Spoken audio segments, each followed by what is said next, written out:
Hey, everyone. Anthony Fantano here, Internet's busiest music nerd. I hope you are doing well. And it's time for another edition of our weekly track roundup where I give all my thoughts on a bunch of tracks that have dropped over the past week or so. Yes, that's what I'm going to do. I believe this is going to be the last weekly track roundup for the year, so get ready for that after this. You know, it'll soon be list week, and then a bit of a break for the rest of the year, and then classics week. So, yeah, you know, look forward to the future because good stuff coming up. All right, a couple of things down in the description box along with the tracks I'm mentioning in this video. Our Turntable Lab link, we get kickback from it. So if you buy some vinyl over there, some turntable stuff, do some Christmas shopping, you know, it would help us out. As with joining our Patreon page, and hey, shout out to our sponsor, our continued sponsor as well, the good people over at GFuel. They got this badass hydration formula I've been drinking for months now. It's great. Check it out. Link down below, promo code NEEDLEDROP to get a percentage off of your order. And yeah, mwah, love you so much. All right, the worst tracks of the week, we just have one. One being this new one from Jimmy Fallon. It was a masked Christmas, and no, not a GIMP mask, not the fun kind of mask, you know, just like a COVID mask, which is you know, fine as far as like staving off the pandemic. I'm very pro mask and everything, but it's a very corny, unfunny novelty Christmas song. You know, Megan Thee Stallion, I think, is doing her best to fit the tone of the thing. Ariana Grande sounds asleep at the wheel. Jimmy's vocals sound awful, and the song is just painfully corny. I guess I'm just like worried the song is so horrible it may be turning people to be, I guess, less interested in, you know, sticking to COVID restrictions. I feel like maybe Jimmy should make an anti-mask song instead, and then maybe it could trick people into maybe being more pro-mask. Well, you know, try it out, you know, do a bit of a dry run. Meh. The songs I was not crazy about, but still wanted to shout out, point your way. You might like them more than me. They are as follows.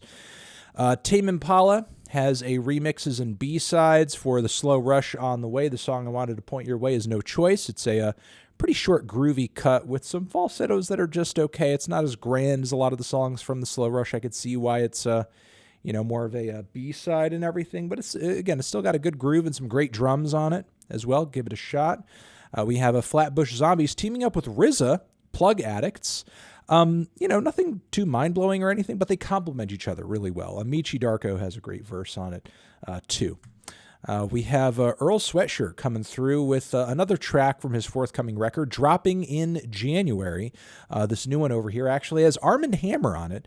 And, you know, not the first time they've crossed over together, but not really my favorite crossover that they've done either. I think kind of a typical track for them, which, you know, I suppose an average Earl and Armand track is better than, you know, what is generally the average for a lot of rap music out there. But, you know, not really as, I guess, mouth-watering as I hoped it would be, given that it's, you know, another teaser from this forthcoming record that I'm pretty much, you know, looking forward to. We have a new one from Capsule, the legendary J-pop duo. They have been dropping tracks on tracks for the past year. This one has a bit of an 80s flair to it. An EDM chorus I'm not too crazy about, but, you know, those 80s grooves are intact and pretty quality all the way.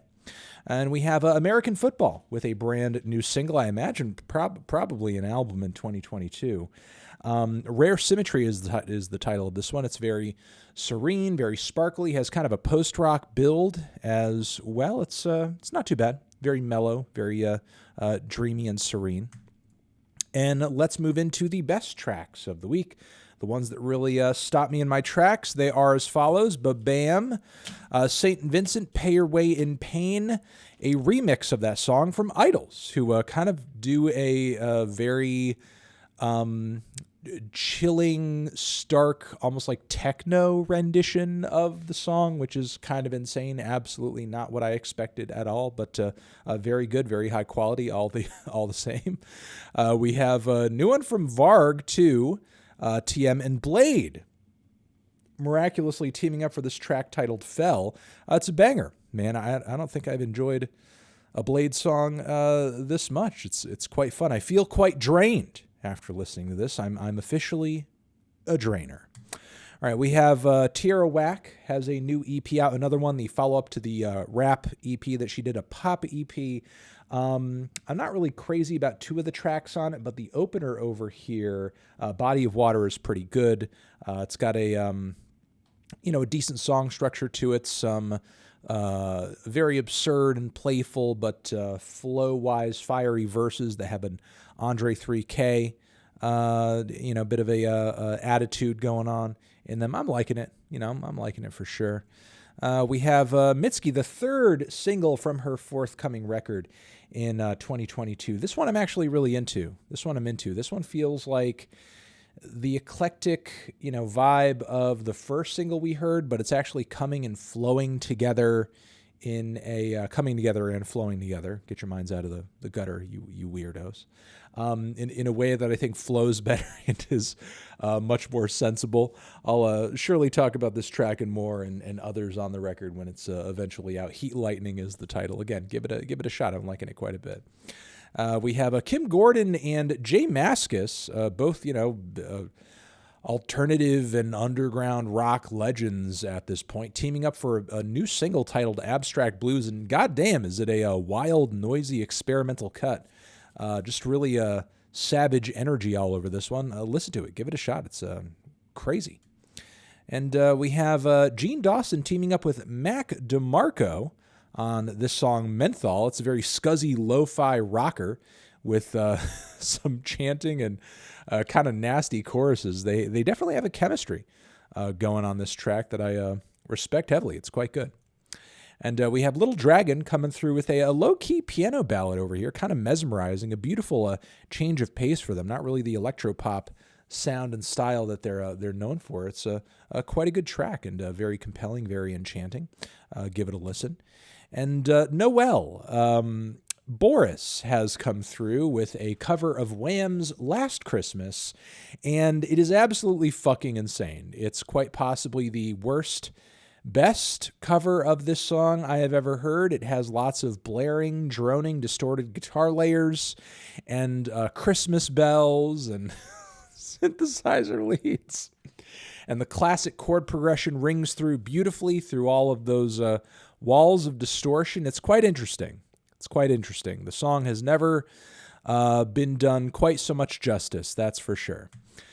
We have 4 new tracks from the latest Beach House album. They're sort of releasing the record in 4 chunks. This latest 4 songs I think are also quite good. The track we've linked you to down below is ESP. It's great. Just give it a listen. I'm very excited to review the record next year. And that has been the weekly track roundup, everybody. Hopefully you got some good recommendations out of this video. Love you. I will see you in the next one. Anthony Fantano, Beach House, weekly track roundup forever.